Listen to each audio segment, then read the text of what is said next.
Revival and Reformation, Heavenly Banking by Jason Sliger. Jason Sliger serves with Adventist Frontier Missions in Papua New Guinea. We'll be sending you a check for... I almost dropped my phone when I heard it. I tried to say something but could not think of any intelligible response to this miracle. I managed to stutter, "Thank you." Rewind. About 5 months before this, our family had felt the leading of God to go into foreign missions and to serve among the Gogodala tribe of Papua New Guinea, a river-going people in the western province. This was a radical change from the steady, comfortable, though sometimes challenging, life of a North American pastor. This decision triggered an avalanche of changes in our lives.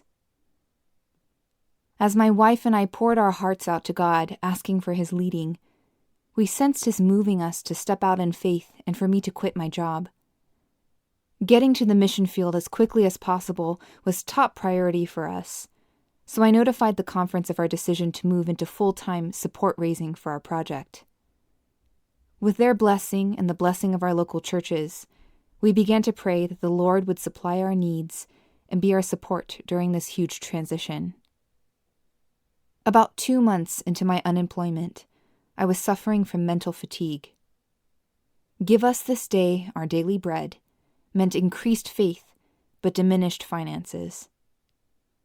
The Lord had provided for our needs with helping hands and funds to live on, but one particular day, I felt a storm cloud over my head. Overwhelmed and needing a sympathetic ear, I looked for my wife. I found her, balancing our 3 young kids circling stacks of moving boxes. I saw half-finished do-it-yourself projects clamoring for consideration in the middle of the room, and dust bunnies that seemed to be yelling for attention in the corners of the room. I collapsed into a folding chair, about to succumb to despair, when my phone rang. I looked down at my caller ID. The conference president. "Hello, Jason," came the friendly voice over the phone. "How are you doing?" "I'm doing great," I responded automatically. "How are you?"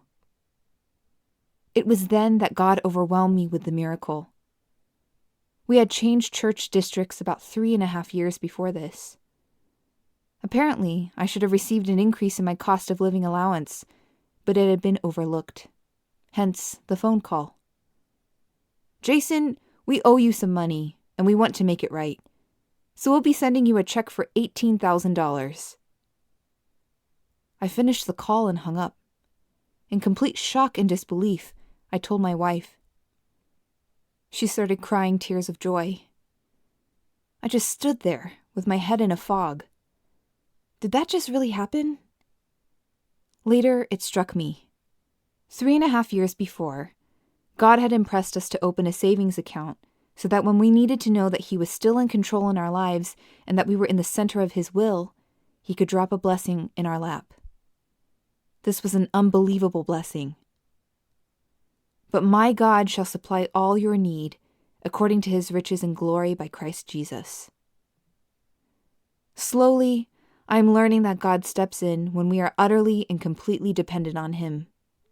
May our revival prayer be as David Livingston is said to have prayed. "God, send me anywhere, only go with me. Lay any burden on me, only sustain me. And sever any tie in my heart, except the tie that binds my heart to yours."